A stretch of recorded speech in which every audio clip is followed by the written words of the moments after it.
Next question देखते हैं। An 11 kV three phase transmission line has resistance of 4 ohm per phase. 4 ohm per phase. The efficiency of line when supplying the load of 4 megawatt at 0.8 lagging power factor is nearly. ए है बेटा 99%, B है 95%, सी है 82%, D है बेटा आपका 90%। Repeat कर रहा हूं question. An 11 kV three phase transmission line has resistance of 4 ohm per phase. The efficiency of line when supplying the load of 4 megawatt at 0.8 lagging power factor is nearly. A है 99%, B है 95%, C है 82%, D है 90%। चलो machine से power system पर आ गए। चलिए देखिए 11 kV है, चलो अच्छी बात। थ्री फेज की ये है ट्रांसमिशन लाइन, से शॉर्ट में लिखा है ट्रांसमिशन लाइन। रेजिस्टेंस बेटा कितना दे रखा है? रेजिस्टेंस दे रखा है आपको 4 ohm पर फेज, 4 ohm पर फेज। एफिशिएंसी आपसे पूछ रहा है of line when supplying the load of 4 megawatt, supplying the load of 4 megawatt at 0.8 lagging power factor। चलिए कोई दिक्कत नहीं है। तो देखिए यहाँ पे पहले तो आपको डेटा क्या क्या दे रखा है, जरा डेटा देखें। वोल्टेज की बात कर लेते हैं, तो समझिए वोल्टेज आपको यहाँ पे क्या दे रखा है। अगर मैं वोल्टेज की बात करता हूँ तो वोल्टेज आपको दे रखा है, V आपको क्या दे रखा है 11 kV, ठीक है। ये तो चलो 11 kV हो गया, सही है। उसके बाद देखिए क्या डेटा दे रखा है आपको। अगर मैं आपसे बात करूं लोड, तो लोड को मैं P नॉट से रिप्रेजेंट कर सकता हूं, सही है। तो लोड आपको दे रखा है लोड ऑफ 4 मेगावाट, ठीक है। तो लोड आपको दे रखा है, अगर बेटा लोड की बात करते हैं P नॉट 4 मेगावाट, ठीक है। और बेटा आपको क्या डेटा दे रखा है, पावर फैक्टर दे रखा है, सही। तो पावर फैक्टर क्या दे रखा है 0.08 लैगिंग। पावर फैक्टर का मतलब बेटा cos फाई। तो पावर फैक्टर आपको क्या दे रखा है 0.8 लैगिंग, ठीक है। ये आपको पावर फैक्टर दे रखा है, ठीक है। अब यहां पे देखते हैं, अब हम क्या करते हैं, पहला काम हमें काम करते हैं, हम रिसीविंग एंड की करंट निकाल लेते हैं कि भाई मेरी आईआर की वैल्यू क्या होगी, सही है। सिंपल P बराबर √3 VR IR, सही। आईआर यहां से निकल आएगा। तो देखिए रिसीविंग एंड करंट, रिसीविंग अगर मैं रिसीविंग एंड करंट की बात करूं, सही, तो रिसीविंग एंड करंट क्या होगी मेरी आईआर। तो यहां देखिए आईआर की वैल्यू आपकी क्या होगी। अगर मैं आईआर की वैल्यू की बात करूं, आईआर P अपॉन √3V, यानी P कितना है 4 मेगावाट, यानी 4 into 10⁶ divide by √3 into VR। Voltage कितना दे रखा है, वोल्टेज आपको दे रखा है बेटा 11 kV, सही। 11 kV यानी 11 इंटू 10⁻³ और cos फाई से और मल्टीप्लाई कर लो भाई। तो cos फाई कितना दे रखा है 0.8 लैगिंग, तो 0.8 से मल्टीप्लाई करोगे, सही। तो आपको बेटा आपकी रिसीविंग एंड की करंट पता चल जाएगी, ठीक है। वो देखते हैं रिसीविंग एंड की करंट क्या है, करते हैं इसे solve. 4 into 0.00000 divide by √3 into 11 into 0.800 equal to 262.43 ampere. ये आपका क्या आएगा बेटा 262.43 एम्पियर, ठीक है। ये वैल्यू आपकी किसकी आ गई, ये आपकी रिसीविंग एंड करंट की वैल्यू आ गई, ठीक है। अब अगर मैं आपसे पूछूं बेटा ये आईआर की वैल्यू तो आ गई, तो टोटल लाइन लॉसेस जो आपके रजिस्टर में होंगे, सही। Total line losses which are occurring in resistance only, वो आपके क्या होंगे। देखिए टोटल लाइन लॉसेस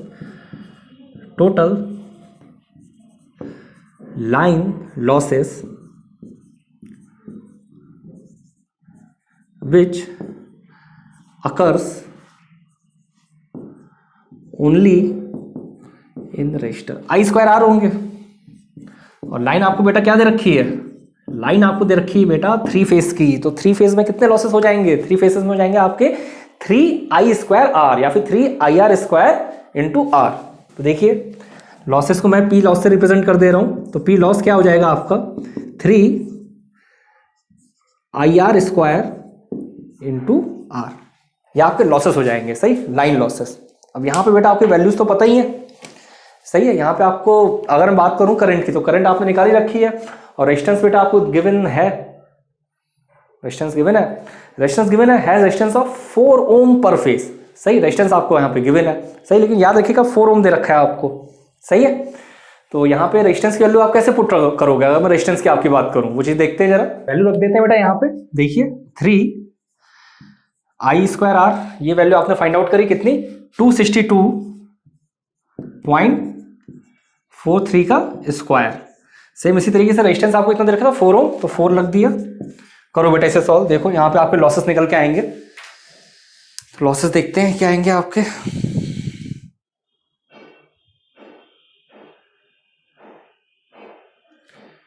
3 इंटू 262.43 का स्क्वायर इंटू 4 इक्वल टू, ये सॉल्व के आएंगे 0.826 मेगावाट।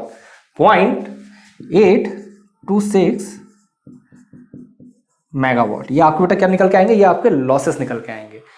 ठीक है, अब बेटा इनपुट पावर क्या होगी भाई, पी नॉट तो पता ही है आपको, पी नॉट कितना है, आउटपुट पावर 4 मेगावाट, लॉसेस आपने निकाल लिए 0.826 मेगावाट, तो आप आराम से अपनी इनपुट पावर निकाल लोगे।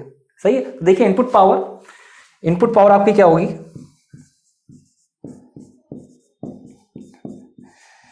इनपुट पावर होगी आपकी बेटा आउटपुट पावर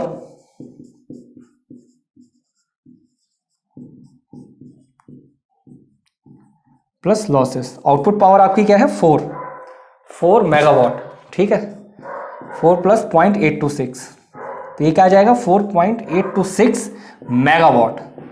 ओके, ये क्या आ गया 4.826 मेगावाट, ये आपकी आउटपुट पावर आ गई। सही, आपको निकालना क्या था, आपको निकालना था बेटा एफिशिएंसी। तो एफिशिएंसी सिंपल क्या होगी, देखिए एफिशिएंसी आपकी होगी P out upon P in into 100 कर लेंगे। सही है, जो भी निकल के आएगा, तो परसेंटेज में निकालना है।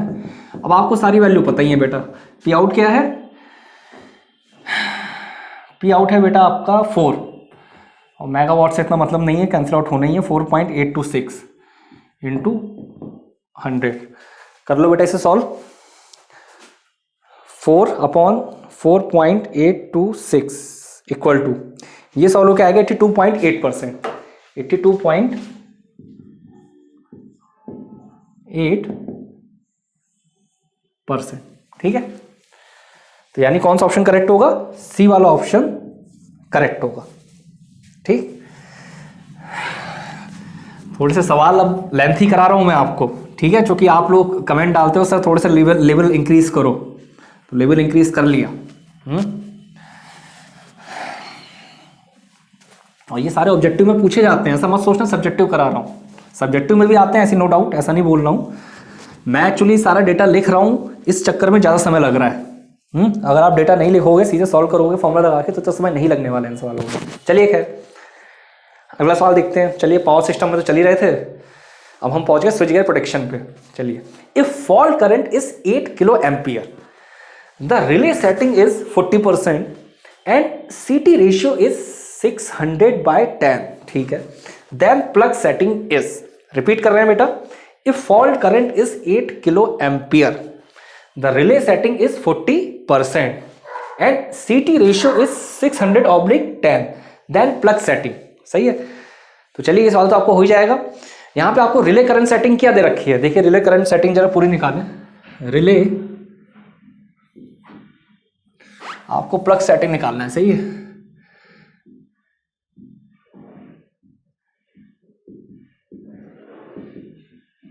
चलो रिले करंट सेटिंग की बात करते हैं। तो रिले करंट सेटिंग आपकी क्या होगी 40%। ठीक है, ठीक है, तो रिले करंट सेटिंग आएगी 40% इंटू 10। सही, जो 600/10 दे रखा है आपको। सही है, तो 40 इंटू 10, और 40 भी क्या रखोगे 40% रखोगे। ठीक है, 40% इंटू 10, तो 40% का क्या हो जाएगा, ये 0.4 हो जाएगा, यानी 0.4 इंटू 10, या फिर चलो 40% इंटू 10 कर रहा हूं मैं, या फिर इसे सीधे लिख लो 0.4 इंटू 10 बराबर 4। ठीक है, रिले करंट सेटिंग आपकी क्या होगी, ये आपकी हो जाएगी 4। प्लग सेटिंग मल्टीप्लाई की बात करूं तो प्लग सेटिंग मल्टीप्लाई का क्या फॉर्मूला होता है, देखिए मैं लिख रहा हूं फॉर्मूला, बस ये फॉर्मूला बेटा बहुत इंपॉर्टेंट है आपके लिए। Plug setting multiplier,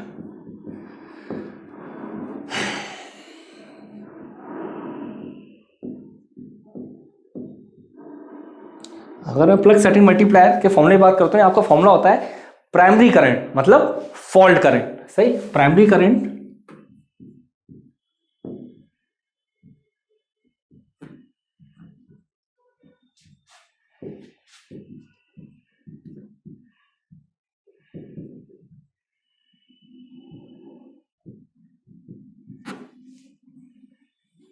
primary current means fault current, सही, divide by relay current setting into CT ratio. Relay current setting, relay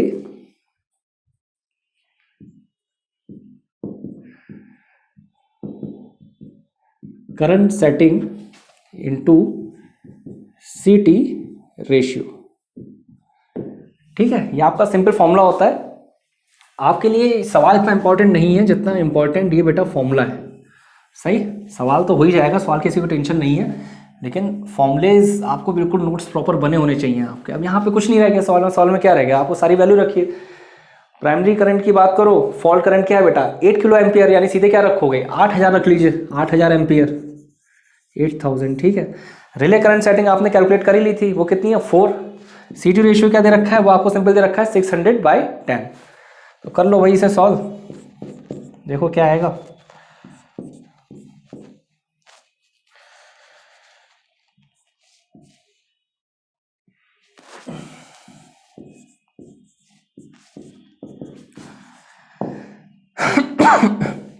ये अप्रोक्सीमेटली जो आ जाएगा आपका 3 सॉरी कुछ गड़बड़ तो नहीं हो गया, एक 10 से 10 कैंसिल हुआ, एक से 33 पॉइंट आएगा बेटा, 33.33 के अराउंड आ जाएगा। ठीक है, तो सिंपली ये सवाल आप ऐसे सॉल्व कर सकते हो। कहीं कोई दिक्कत आए तो मुझे बताना। अभी कुछ सवाल आपको और कराते हैं। आज आपके मेरे ख्याल से न्यूमेरिकल वाला क्वेश्चन काफ़ी ज़्यादा हो गया। चलिए खैर, अब इसके बाद थोड़े से सवाल और देखते हैं, उसके बाद ये लेक्चर खत्म करते हैं। काफ़ी बड़ा लेक्चर हो चुका है मेरे ख्याल से। चलिए इसके बाद देखते हैं, नेक्स्ट क्वेश्चन देखते हैं। यहाँ बेटा ये आपके आज के लेक्चर के आखिरी 5 क्वेश्चन हैं, और इसमें आज मैंने आपको बेटा न्यूमेरिकल्स ज़्यादा कराए हैं। ठीक है, तो लास्ट में मैंने आपको यहाँ पे थ्योरी को इंक्लूड करा है।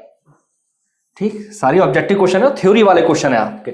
चलिए पहला क्वेश्चन देखते हैं। पहला क्वेश्चन क्या है आपका, the total opposition offered by an RL series circuit is called as, A है इंपिडेंस, बी है रिएक्टेंस, सी है रेजिस्टेंस। डी नहीं लिखा, D none of the above मान लिया, फिर इंडक्टिव रिएक्टेंस मान लीजिए, कोई फर्क नहीं पड़ रहा, इन 3 में से ही ऑप्शन है। चलिए फिर से रिपीट कर रहा हूं question, the total opposition offered by an RL series circuit is called as, A है इंपिडेंस, बी है रिएक्टेंस, सी है आपका बेटा रेजिस्टेंस। सही है, तो देखिए यहां पे किसकी बात हो रही है, यहां पे आपकी बात हो रही है सीरीज आरएल सर्किट की।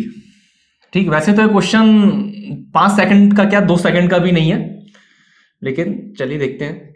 यहां पे सीरीज आरएल सर्किट की बात हो रही है। ठीक है, तो अगर मैं बेटा सीरीज आरएल सर्किट की बात करता हूं, तो सीरीज आरएल सर्किट में जब बेटा आपकी करंट फ्लो करेगी, सही है, तो अपोजिशन कौन कौन करेगा, एक तो बेटा आपका रेजिस्टेंस करेगा, सही है, और एक आपका इंडक्टर करेगा, सही है, या फिर इंडक्टर का क्या होगा इंडक्टिव रिएक्टेंस, रेजिस्टेंस का क्या होगा, रजिस्टर का क्या होगा रेजिस्टेंस, तो ये आपका होगा बेटा इंपिडेंस। ठीक है, तो ये पर्टिकुलर आपका पॉइंट क्या बनेगा, the total opposition offered by series RL circuit is called as impedance. The total opposition offered, the total opposition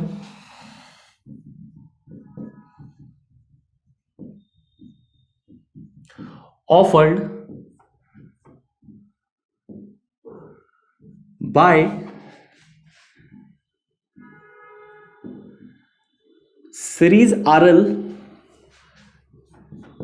circuit is called as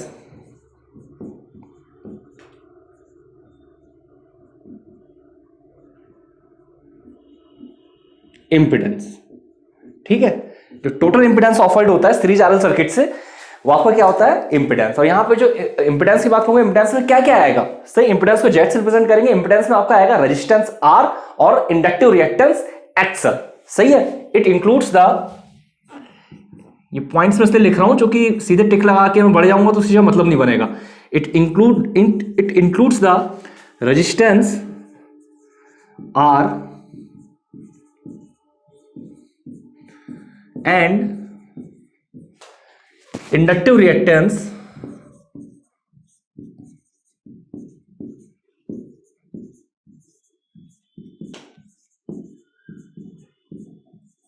axle. सही है, और आपका इसका फॉर्मूला क्या बनेगा, अगर आपको मॉड निकालना है R square plus XL square. सही है, इंपिडेंस वैल्यू क्या आएगी R square plus XL square. चलिए पहला क्वेश्चन हो गया, और वैसे क्वेश्चन, चलो मैंने तो टाइम लगा दिया, 2-3 मिनट लगा दिया होगा, लेकिन simple the total opposition offered by an RL series circuit is called as impedance. सही है। देखो अगर डीसी सर्किट की बात करते हैं तो यार डीसी सर्किट में बेटा ना ही कैपेसिटेंस वाली प्रॉपर्टी आ पाती, ना ही इंडक्टेंस वाली प्रॉपर्टी आ जाती है, तो रेजिस्टेंस वाली कहानी रहती है। लेकिन एसी में आपकी रेजिस्टेंस भी हो सकता है, इंडक्टेंस भी हो सकता है अगर इंडक्टर लगा हो, और कैपेसिटेंस भी हो सकता है अगर कैपेसिटर लगा हो। ठीक है, चलिए खैर नेक्स्ट क्वेश्चन देखते हैं।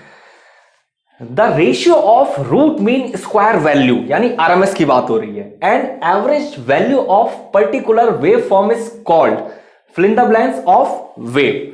ए है मीन वैल्यू, बी है बेटा क्रीज फैक्टर, अच्छा जी, सी है आपका पीक फैक्टर, डी है आपका फॉर्म फैक्टर। ठीक है, रिपीट कर रहा हूं, the ratio of root mean square value RMS and average value of particular wave form is called, fill in the blanks of wave. A है मीन वैल्यू, बी है crest factor, C है peak factor, D है आपका form factor. सही है, तो ये आपका क्या होगा, ये बेसिकली होगा आपका फॉर्म फैक्टर। मैं डेफिनेशन लिख दे रहा हूं, the ratio of RMS value to average value, the ratio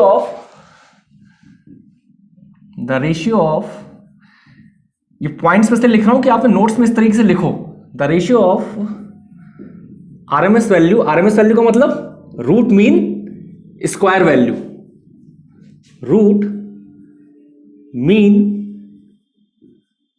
square value to the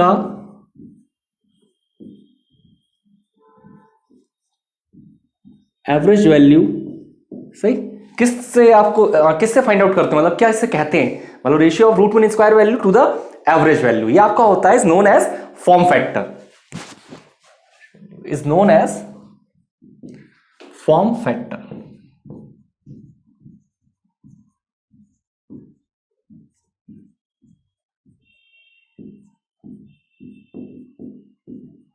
ठीक है, तो कौन सा ऑप्शन करेक्ट होगा, डी वाला ऑप्शन करेक्ट होगा।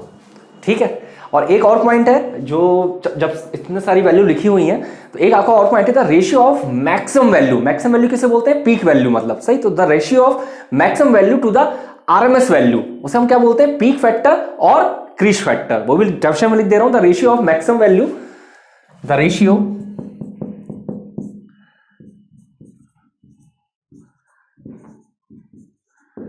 Ratio of maximum value, bracket में लिख लीजिए मैक्सिमम वैल्यू क्या बोलूंगा, पीक वैल्यू, चाहे मैक्सिमम वैल्यू बोलूं चाहे पीक वैल्यू बोलूं, मैक्सिमम वैल्यू पीक वैल्यू से मतलब क्या है, ये आपकी सिंपल मैंने वेवफॉर्म बना दी, तो ये आपकी क्या है, ये आपकी मैक्सिमम वैल्यू है। ठीक है, मैक्सिमम वैल्यू पीक वैल्यू आपकी बात एक है, और किसके साथ रेशियो निकालूंगा, to the RMS value is known as maximum value to the RMS value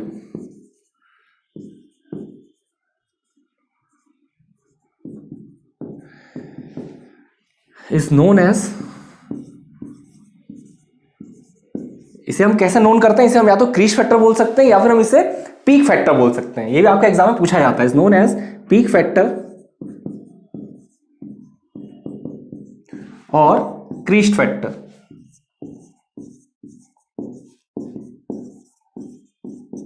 सही, तो ये दोनों पॉइंट मैंने सिर्फ इससे लिखे हैं कि आप सवाल को लिखो ना लिखो एक वो अलग बात है अपने नोट्स में, लेकिन ये पॉइंट्स जरूर अपने इसमें लिखो, क्योंकि इन पॉइंट से फायदा क्या है कि सवाल ध्यान रहे ना रहे अलग बात है, लेकिन ये डेफिनेशन आपके एग्जाम में आती ही आती हैं।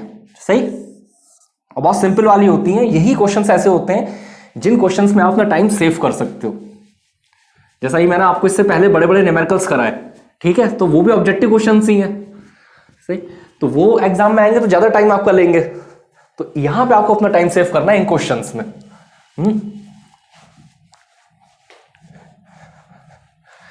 चलिए नेक्स्ट क्वेश्चन है आपका, as per concept of analogy between electrical and magnetic circuits, fill in the blanks is analogy pair.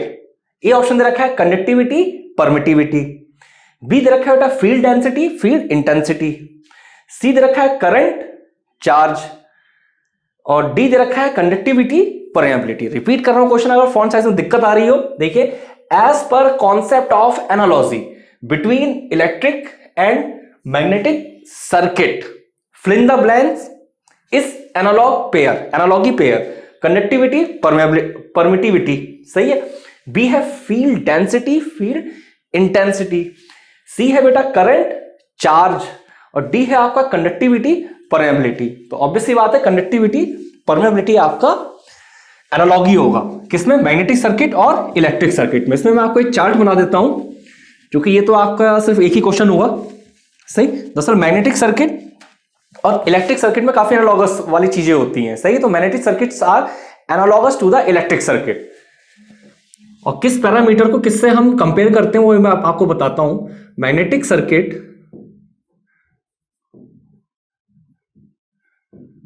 Are analogous to electric circuit.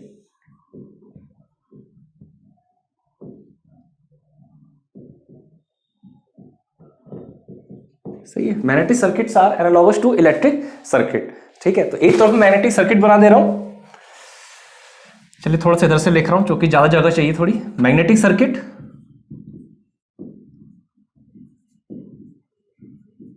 और दूसरा हो गया बेटा आपका इलेक्ट्रिक सर्किट।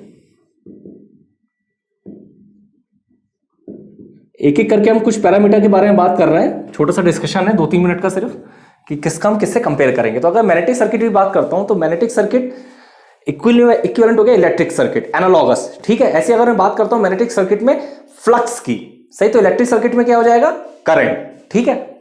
तो फ्लक्स और यहां पे हम क्या बोल देंगे, करंट, सही। और कौन सा पैरामीटर होगा, और आपका बेटा पैरामीटर होगा परमियंस। तो यहां पे मैग्नेटिक सर्किट में आपका आएगा परमियंस, और इलेक्ट्रिक सर्किट की बात करूं वहां से किससे रिप्लेस कर देंगे, कंडक्टेंस से, ठीक है। परमियंस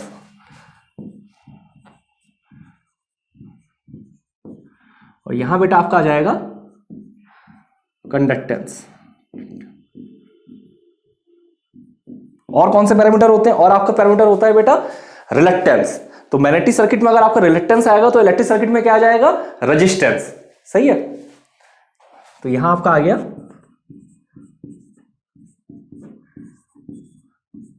रिलक्टेंस,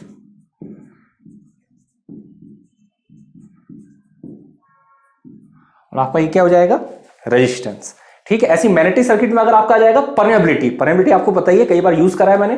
तो यहां पे आपका क्या आ जाएगा, अगर मैं इलेक्ट्रिक सर्किट की बात करूंगा तो परमेबिलिटी का एनालॉगस क्या होगा, कंडक्टिविटी, ठीक है। परमेबिलिटी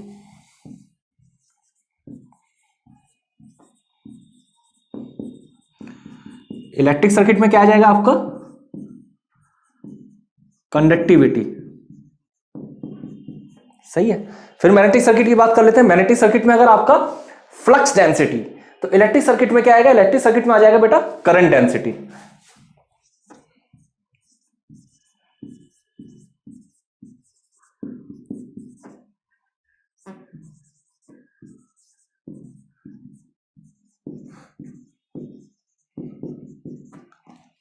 ठीक है।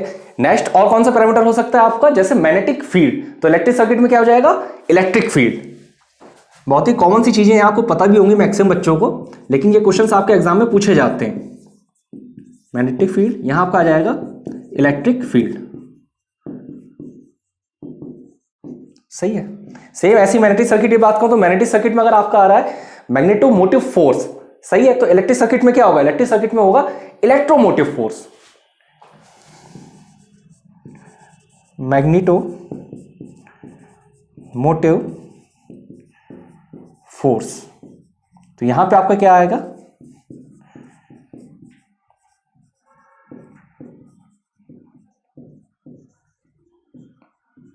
इलेक्ट्रोमोटिव फोर्स, ठीक है। तो ये इंपॉर्टेंट पॉइंट्स जो आपको पता होने चाहिए, सही। ये चार्ट आप भी बना लीजिएगा, ये चार्ट आपके काफी काम का है। अब क्वेश्चन भले ही एक ऑब्जेक्टिव कराया था, लेकिन देखो 1 2 3 4 5 6 7 क्वेश्चन आपके ऐसे ही जनरेट हो सकते हैं, ठीक।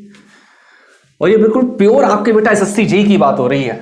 कई बच्चे कमेंट करते हैं सर लेवल बढ़ाइए, तो मैं कठिन सवाल भी आपको करा ही रहा हूं, ऐसी बात तो है नहीं, ठीक है। लेकिन समझो जेईई की बात हो रही है, गेट की बात नहीं हो रही है। खैर चलिए नेक्स्ट क्वेश्चन देखते हैं। नेक्स्ट क्वेश्चन देख लेते हैं।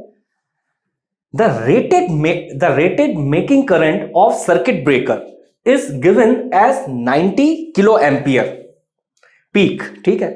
The breaking capacity in MVA of circuit breaker if it is rated at 22 kV. सही है, रिपीट कर रहा हूं, the rated making current of circuit breaker, मैंने शॉर्ट में लिखा है circuit breaker, is given as 90 kilo ampere peak. The breaking capacity in MVA of circuit breaker if it is rated at 22 केवी, ठीक है। तो यहां पे बेटा क्या निकाल, यहां पे आपको क्या दिया है, आपको दिया बेटा rated making current. Rated making current आपको क्या दे रखा है सर्किट ब्रेकर का, वो आपको दे रखा है 90 किलो एम्पियर, पीक वैल्यू है, ठीक है, याद रखिएगा। आपसे क्या पूछ रहा है, ब्रेकिंग कैपेसिटी, क्या पूछ रहा है कि भाई ब्रेकिंग कैपेसिटी क्या होगा, और किसमें, एमवीए में, और 22 केवी पे रेटेड है, ठीक है। ऑप्शंस नहीं लिखे लेकिन है आपका ऑब्जेक्टिव क्वेश्चन। तो अगर मैं रेटेड सिमेट्रिकल ब्रेकिंग करंट की बात करूं तो उसका फॉर्मूला क्या होता है, rated breaking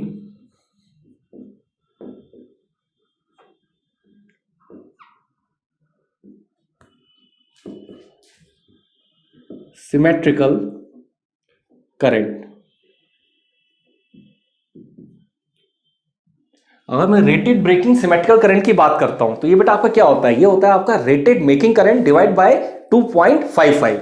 rated making current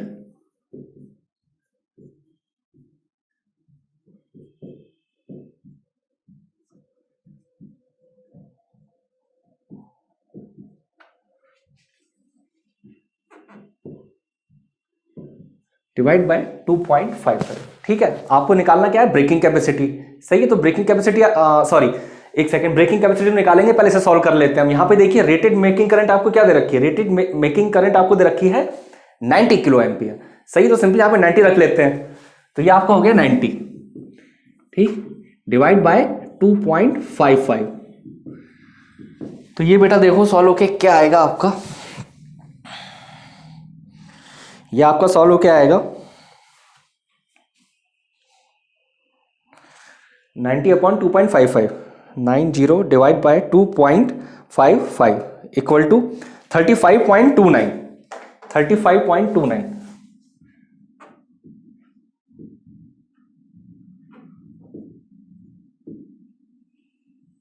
35.29। Kilo ampere, ठीक है, ये आपका करेक्ट। अभी सॉरी, हमें निकालना तो क्या, हमें निकालना है ब्रेकिंग कैपेसिटी। रुकिए, ब्रेकिंग कैपेसिटी का फॉर्मूला क्या बनेगा, सीधे मैं फॉर्मूले में लगा दे रहा हूं, ब्रेकिंग कैपेसिटी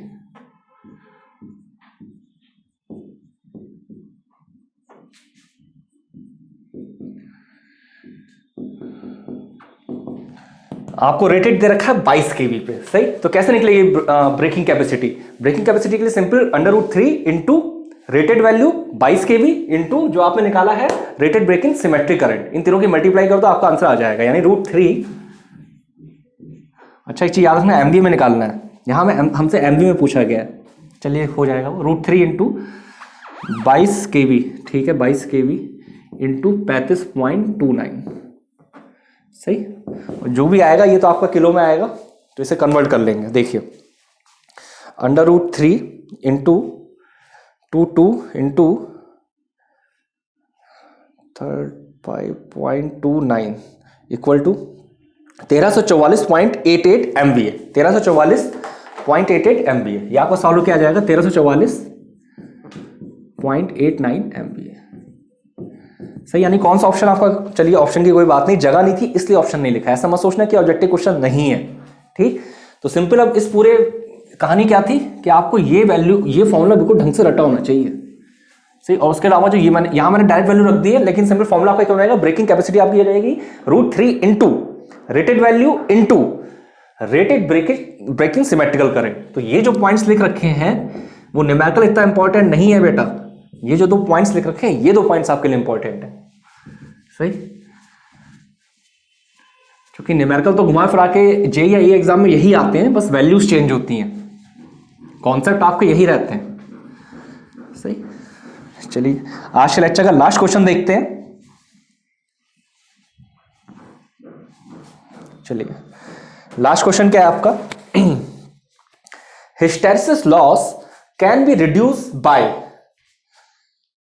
ठीक है। Hysteresis loss can be reduce by, A दे रखा है लैमिनेटिंग मैग्नेटिक सर्किट, बी दे रखा है using material of narrow hysteresis loop, C दे रखा है इंक्रीज एमएमएफ ऑफ सर्किट। ठीक है, रिपीट कर रहा हूं, क्वेश्चन ध्यान से सुनिएगा, और किसी को फॉन्ट साइज में दिक्कत आ रही है।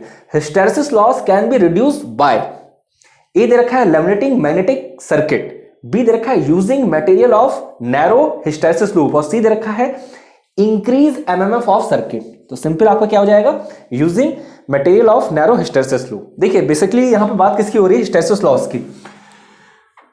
अब ज्यादा डिटेल में नहीं बता रहा हूं यहां पे,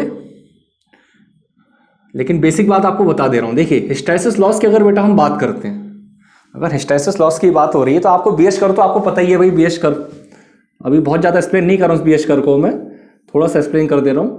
ये आपका बी हो गया, या आपका एच हो गया, सही। लगभग मैंने अप्रोक्सीमेटली बनाया, बिल्कुल रट मत लेना, ऐसी मैं रफली बना दिया। तो ये आपका बीएच कर्व होता है। तो आप बात समझिए, ये आपका एरिया आ रहा है, कर्व के अंदर एरिया इंक्लोज हो रहा है ना, तो हमेशा रखिएगा the energy loss associated with hysteresis, सही, the energy loss associated with hysteresis is proportional to the hysteresis loop, या फिर proportional to the area of hysteresis loop. ये पॉइंट याद रखिएगा, मैं लिख भी दे रहा हूं, the energy loss associated with the energy loss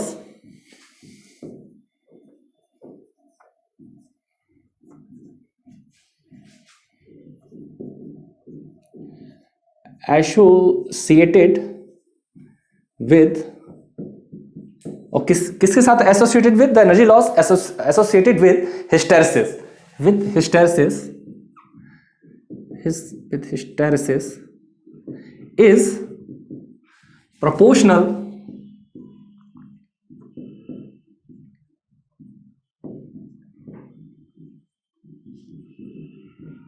to the area of hysteresis loop। अब यहां से बेटा क्या बात समझ में आती है आपको, यहां से बेटा आपको यह बात समझ में आनी चाहिए कि आपका हिस्टैरिसीस लूप का एरिया जितना ज्यादा होगा, हिस्टैरिसीस लूप का आपका एरिया जितना ज्यादा होगा, आपका बेटा एनर्जी लॉस भी उतना ही ज्यादा होगा, सही है। यानी कहने का सेंस क्या है कि हिस्टैरिसीस लूप का एरिया ज्यादा, तो यानी हिस्टैरिसीस लॉस ज्यादा, हिस्टैरिसीस लूप का एरिया कम, यानी एनर्जी लॉस कम, सही, ये बात होनी चाहिए। अब हमें करना क्या है, हमें करना था हिस्टैरिसीस लॉस को रिड्यूस, कि भाई कैसे हम रिड्यूस करेंगे। तो सी बात है, hysteresis loss can be reduce by using material of narrow hysteresis loop. हर एक मेटेरियल की अलग अलग प्रॉपर्टी होती है, सही। मान लेते हैं 3 मेटेरियल है ए बी सी, तो एक के लिए अलग प्रॉपर्टी होगी, उसकी मैग्नेटिक प्रॉपर्टी, बी की मैग्नेटिक प्रॉपर्टी अलग होगी, सी की अलग होगी, मान लेते हैं। तो ए के लिए मान लेते हैं हिस्टैरिसीस लूप बड़ा बनता है, बी के लिए उससे कम बनता है, सी के लिए उससे कम बनता है। तो सी वाला हम यूज करेंगे, क्यों यूज करेंगे, क्योंकि उसमें वहां पे एनर्जी लॉस कम होगा। लेकिन और ही पैरामीटर्स होते हैं, खैर चलिए, यहां मेन क्वेश्चन क्या था, hysteresis loss can be reduce by, simple C बात है, using material of narrow hysteresis loop. ठीक, तो आज के लेक्चर के लिए बेटा इतने क्वेश्चन काफी हैं, मेरे ख्याल से 6 दूनी 12 18 20 क्वेश्चन तो कराए होंगे। चलिए 5 मिनट बात कर लेते हैं थोड़ी सी। देखिए ये मेरे ख्याल से आपका 78, एग्जैक्टली नहीं पता, लेकिन 75 प्लस में लेक्चर चल रहा होगा। और इस समय आपका जहां तक है, मैं मेरे हिसाब से आपका एसएससी जेईई का पेपर भी होने ही वाला होगा मोस्ट प्रोबेबली। ठीक है, तो मेन फोकस अपना अभी एसएससी जेईई पे रखो, सही। एसएससी जेईई पे फोकस क्या है कि फोकस का मतलब ये है कि देखो मैंने आपको बहुत सारे क्वेश्चंस कराई दिए हैं और करा रहा हूँ मैं, मे भी पॉसिबल मेरे 200 लेक्चर सीरीज बनेगी, मे भी पॉसिबल, लेकिन जितने करा दी ये भी आपके मोर देन सफिशिएंट है।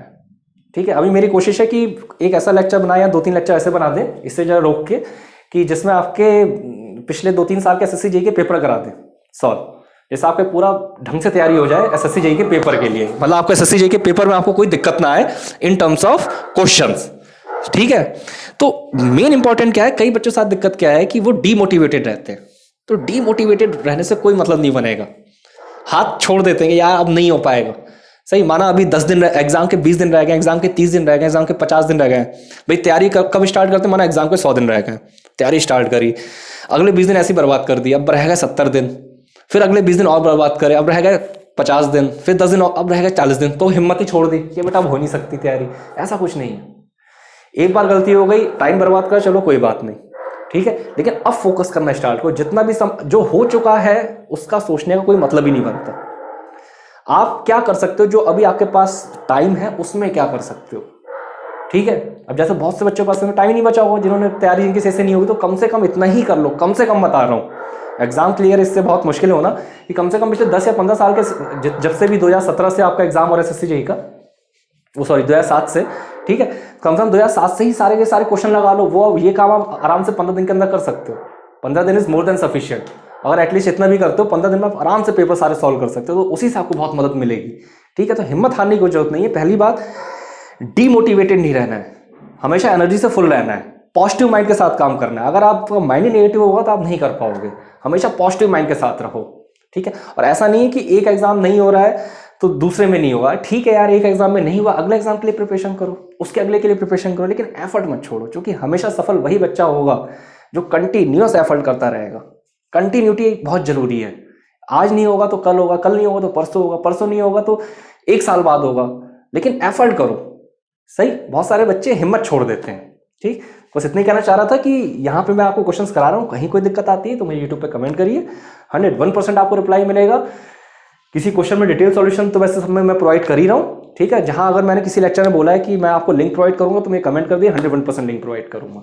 उसके बाद हमारा एक फुल पेड कोर्स भी है, उसके रिगार्डिंग में मैं हर लेक्चर के आखिरी में बोलता ही हूँ। मेरे लेक्चर के स्टार्टिंग के 5 मिनट और आखिरी के 5 मिनट सेम ही रहते हैं हर लेक्चर के लिए, लेकिन वो चीज़ें बोलना जरूरी है। देखिए ऐसा है नए यूजर नए सब्सक्राइबर के लिए कि हमारा एक पूरा फुल पेड कोर्स है। अब फुल पेड कोर्स से क्या मतलब है? फुल पेड कोर्स मतलब जैसे मैं यहाँ पे आपको क्वेश्चन करा रहा हूँ, यहाँ तो ऑब्जेक्टिव क्वेश्चन करा रहा हूँ, ठीक है। फुल पेड कोर्स में हमने क्या करा है, इलेक्ट्रिकल सिविल का तो है ही, मैकेनिकल का हमारा रेडी हो रहा है। तो इलेक्ट्रिकल का मैं आपको बता रहा हूँ कि लगभग ओवरऑल 600 घंटे से ज़्यादा का होगा। सारी चीज़ मैं आपको अप्रॉक्सीमेट बोल रहा हूँ, ऐसा बाद में मुझे क्लेम मत कर देना सर आपने 600 घंटे बोला था, 570 घंटे, अप्रॉक्सीमेट बोल रहा हूँ। जैसे इलेक्ट्रिकल उसमें सारे साइड कंप्लीट करें, इलेक्ट्रिकल मशीन है मैंने ही पढ़ाया, 100 घंटे से ज़्यादा पढ़ाया है। सेम अगर मैं उसके बाद बात कर लेता हूँ पावर सिस्टम, मैंने ही पढ़ाया, वो 100 घंटे से ज़्यादा पढ़ा रखा है। 2 सब्जेक्ट बहुत इंपॉर्टेंट है जिससे बच्चों की बहुत सारी क्वेरीज भी आती हैं, यूटिलाइजेशन ऑफ इलेक्ट्रिकल एनर्जी और एस्टिमेशन कॉस्टिंग, वो वहाँ डिटेल में पढ़ा रखा है। दोनों साइड मिला के मेरे ख्याल से 50 घंटे तो पढ़ाई होगा लगभग। सही, उसके अलावा आपका बेसिक इलेक्ट्रिकल है, वो हमारे एक दूसरे सर उन्होंने पढ़ाया है, उन्होंने 60 घंटे से ज़्यादा पढ़ाया है। उसके अलावा मेजरमेंट वही हमारे एक सर है, उन्होंने पढ़ाया है 30-40 घंटे पढ़ाया होगा लगभग। ऐसी बेसिक इलेक्ट्रॉनिक्स है, नॉन टेक्निकल वाला पोर्शन है, पूरा एक कंप्लीट पैकेज है एसएससी जेईई के लिए। अब उस पैकेज में है क्या कि डिटेल में हमने सब्जेक्ट सारे पढ़ाए, बिल्कुल डिटेल में, 0 से लेके स्टैंडर्ड तक। हाँ, गेट तक नहीं पहुंचाया है, ईएससी तक नहीं पहुंचाया, क्योंकि वो जो कोर्स जिसके लिए हम तैयार कर रहे हैं उसी के लिए ही तैयार करना है हमें। पढ़ाने को हम आपको गेट और ईएससी ही पढ़ाते रहे, लेकिन वो एसएससी जेईई लेवल और ए लेवल के लिए परफेक्ट कोर्स है। सब्जेक्ट वाइज पूरा डिटेल पढ़ाया है, थ्योरी पूरी है, न्यूमेरिकल्स पूरे हैं, 3 से 4 हज़ार ऑब्जेक्टिव क्वेश्चंस करा रखे हैं, 500 से ज़्यादा सब्जेक्टिव क्वेश्चंस करा रखे हैं ओवरऑल सब्जेक्ट। मशीन की बात कर लेते हैं, मशीन में ट्रांसफार्मर हो गया तो ट्रांसफार्मर पूरा डिटेल में पढ़ा रखा होगा मेरे ख्याल से 23-24 घंटे मान लेते हैं। सही, फिर ट्रांसफार्मर के ऊपर ही लगभग 250-300 ऑब्जेक्टिव क्वेश्चन कराए हैं, फिर ट्रांसफार्मर में लगभग 30 से 35 सब्जेक्टिव क्वेश्चंस कराए। इस तरीके से पूरा कोर्स है, ठीक है। उसके अलावा उसमें आपका बेटा टेस्ट सीरीज भी इंक्लूड कर रहे हैं हम, जहाँ तक है।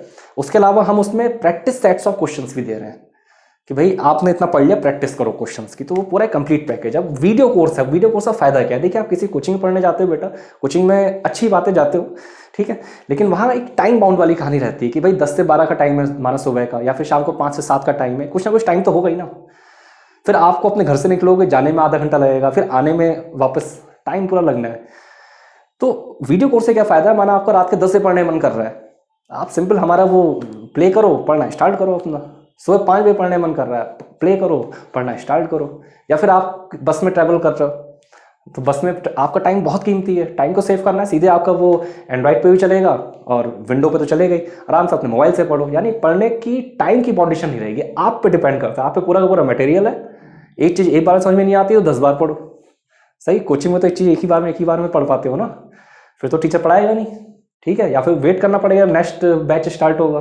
तो वो वीडियो कोर्स भी ले सकते हो, बहुत अच्छा वीडियो कोर्स है। उससे रिगार्डिंग कोई भी क्वेरी हो, जेनिक एजुकेशन की वेबसाइट पे जाइए, वहाँ कस्टमर केयर एग्जीक्यूटिव से बात कर लिए, मेरे ख्याल से 50% डिस्काउंट तो चल ही रहा होगा। इस समय 4 ऑफिस हैं हमारे जेनिक एजुकेशन के। एक है भिलाई में ऑफिस, एक है हमारा कोरबा भिलाई छत्तीसगढ़, कोरबा छत्तीसगढ़, पटना बिहार और प्रयागराज उत्तर प्रदेश, ठीक है। आराम से वहाँ से आप प्रोडक्ट ले सकते हो, और अदरवाइज कोई दिक्कत नहीं आती तो मुझे आप मैसेज उस पर कर सकते हो यूट्यूब पे, मैं आपको 100% रिप्लाई करूंगा प्रोडक्ट के रिगार्डिंग। और अदरवाइज खैर यहाँ पे तो हमसे कनेक्ट रहिए। देखिए, बेसिक इलेक्ट्रिकल हमने काफ़ी पढ़वा दिया है आपको, काफ़ी आपका जेनिक जेईई स्टडी पे अपलोड है, और मैं भी आपको ये करा ही रहा हूँ। तो यहाँ यूट्यूब से तो हम आप जितना आपकी हेल्प कर सकते हैं उतनी हेल्प तो कर ही रहे हैं, ठीक है। तो वीडियो को शेयर जरूर करिए अपने फ्रेंड्स के बीच में भी, और कोई दिक्कत हो मुझे कमेंट करिए, रिप्लाई आपको मिलेगा। चलिए, thank you, best of luck.